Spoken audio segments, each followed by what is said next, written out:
The tale of Better Place, the pioneering Israeli electric car startup, and the 1,000 drivers who bought in only to see the firm go broke less than a year after the first cars hit the highways, was a story waiting to be told. Business and technology journalist Brian Blum, who himself owned a Better Place car, has risen to the challenge. His new book about the rise and fall of Better Place is entitled Totaled, the billion-dollar crash of the company that took on big auto, big oil, and the world. In this excerpt from an interview that will be broadcast on our special Rosh Hashanah program on Wednesday, Blum explains to reporter Mark Weiss what went wrong.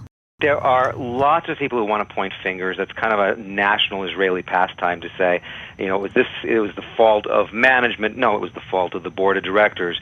They raised too much money. They didn't raise enough money. The cost of the car was too high. It was too low. It should have been higher, like a Tesla. But the truth is that it wasn't really any of these different factors. It was a matter of changing business assumptions. So what happens is when you start a high-tech company, a startup of any type, you create a business plan with assumptions for what you expect will happen down the road. And of course the assumptions change, and you recalibrate along the way. But in Better Place's case, everything seemed to change in the business plan. Everything seemed to change at once. And the company was buffeted by all of these changes.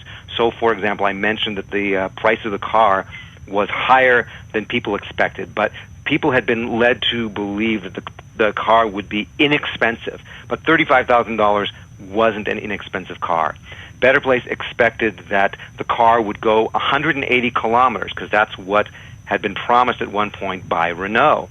But it didn't. It only went 120 to 140 kilometers. Now that then led to a sort of a ripple effect where the switching stations were built.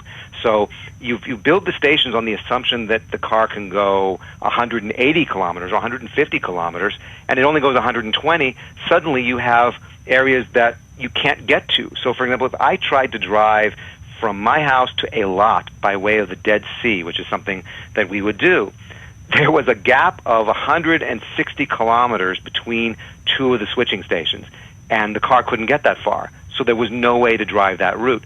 So all of these things sort of happened, at once, and there are more that I could talk about. The company had a decision to make, which is stick with the original plan or pivot and change into something entirely different. And the decision was to stay the course, to double down on what I would call the dogma of the original company, which was, only electric cars, not working with, hybrids, sticking with the battery switch model rather than, adding a fast charge model as well. And it turned out that what the company probably should have done is pivot and change to something entirely different. But that's hindsight, looking back at it. At the time, it seemed like the right decision. Do you think maybe they were too overly ambitious from the very beginning, concentrating, trying to introduce this huge change from the driver's perspective over the entire country? I think it's not just the country that was the over-ambitiousness of the company.